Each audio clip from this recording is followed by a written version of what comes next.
Olá, nono ano. Sejam bem-vindos a mais uma aula de biologia. E hoje a gente vai falar aí sobre sistema genital feminino. Na aula anterior a gente conversou sobre o sistema genital masculino. E hoje a gente vai entender aí a parte interna desse sistema. E o sistema genital feminino, ele é formado pelo canal vaginal, que é essa estrutura aqui, onde são inseridos os espermatozoides. Mais para cima nós temos o colo do útero. Nós temos o útero, que é essa parte oca aqui. E mais para os lados, tanto o lado direito quanto o lado esquerdo, nós temos aí as tubas uterinas, ou você pode chamar também de trompas de Falópio. Bom, interligados aí com as trompas de Falópio ou tubas uterinas, a gente tem os ovários. Aqui nós temos o ovário. Esse ovário aqui, ele tá em corte, só para você ver, na verdade, como é que ele é por dentro, né? É lá que são produzidos os óvulozinhos. Bom, como eu falei, a vagina, né? Ela é um sistema aí que vai receber o órgão genital masculino, que é o pênis, durante o ato sexual. E é através da vagina que o bebê ele vai sair aqui. Isso que eu tô falando é em questão de parto normal, né? A gente vai ter a saída do bebê pela vagina. Mas quando é em parto cesariana, não é dessa forma que acontece, tá? Bom, a abertura da vagina, na verdade, e da uretra é protegida aí por lábios.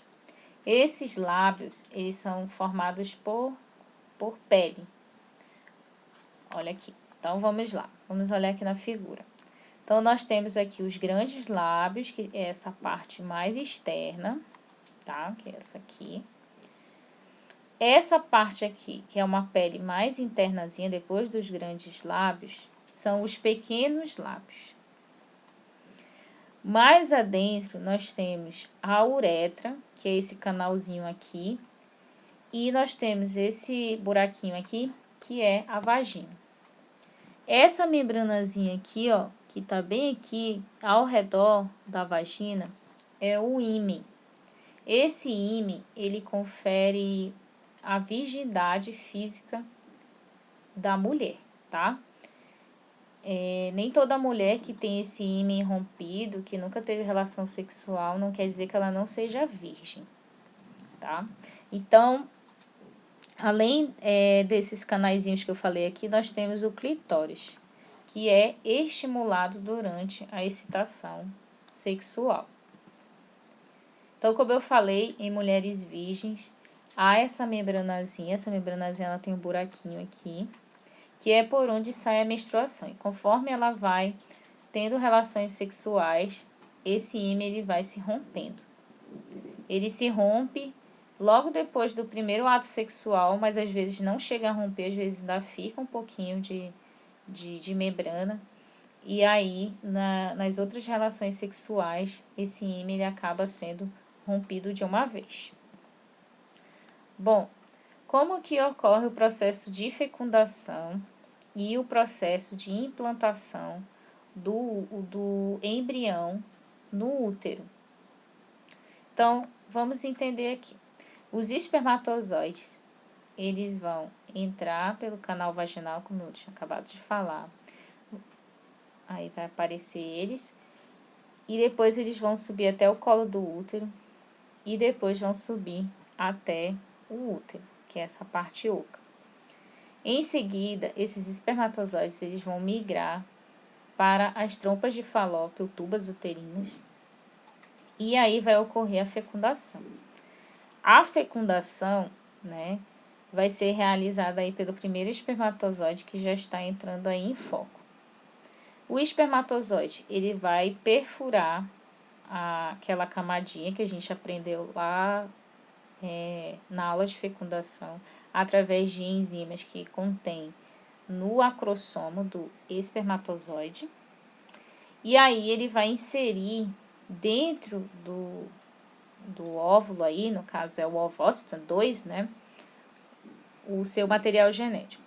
Depois vai ocorrer a recombinação genética e aí essa célula ovo-zigoto vai sofrer vários processos de divisões celulares. Em seguida, essas células, esse caixinho de células vai se converter em um embriãozinho primário, que é chamado de blastocisto, e vai ocorrer o processo de nidação. O processo de nidação, como você observou aí nesse GIF, é um processo em que o embrião se conecta com o útero. Depois esse embrião ele vai crescer, vai se desenvolver, vai formar aqui a placenta, e você vê aqui que o embrião já está ficando um pouco maior. E depois de tudo isso, né, esse embrião vai ficando cada vez maior, e aí ele já não vai ser mais chamado de embrião, ele vai ser chamado de feto. Mas esse tipo de aula, gente, para falar sobre o sistema embrionário, já é uma outra aula que é sobre gravidez.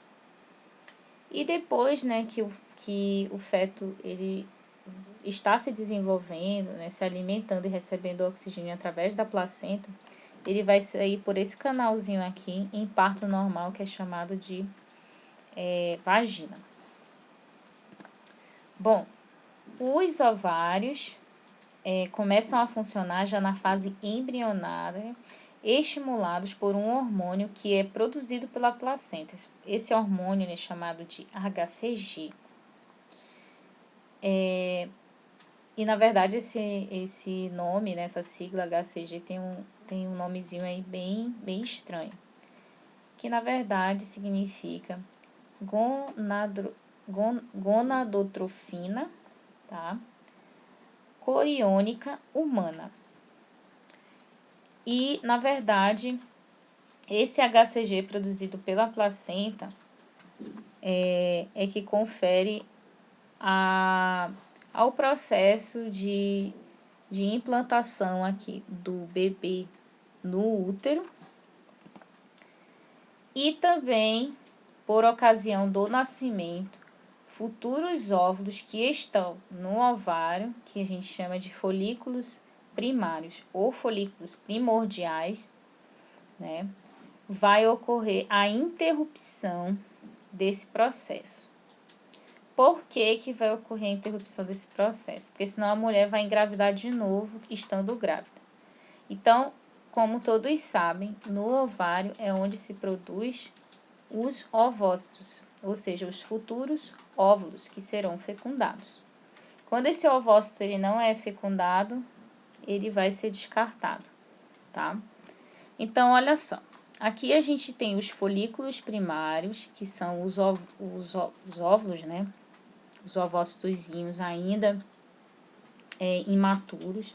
Depois, esses ovócitos, eles vão crescer, né? Vão se desenvolver aí durante um tempo. E aí eles vão formar um folículo maduro. E depois disso vai ocorrer o processo de ovulação, que é quando o ovócito secundário vai para a tuba uterina e esperar o espermatozoide fecundar ele. Depois desse processo aqui, que o ovócito secundário sai, vai para a tuba uterina, tanto é que ele está saindo aqui, a gente já estudou sobre isso nas aulas anteriores. Aí vai formar aqui um corpo lúteo, e esses corpo lúteo e essa outra estrutura aqui, que é o corpo álbicas, e mais essa outra estrutura aqui, é uma outra coisa que a gente vai aprender durante o processo ovariano, né? Então, esse processo ele não pode ocorrer durante o processo de gravidez e nem no nascimento da criança, apesar de que existem processos que já foram detectados aí com algumas outras mulheres que engravidaram estando grávidas. É raro de acontecer, é raro, mas acontece, tá? Então, gente, na próxima aula a gente vai falar aí sobre o ciclo menstrual. A gente para por aqui por enquanto. E eu espero que vocês tenham gostado da aula. Qualquer dúvida, eu estarei no Google Meet para ajudá-los. Um abraço para todos os meus alunos e até a próxima.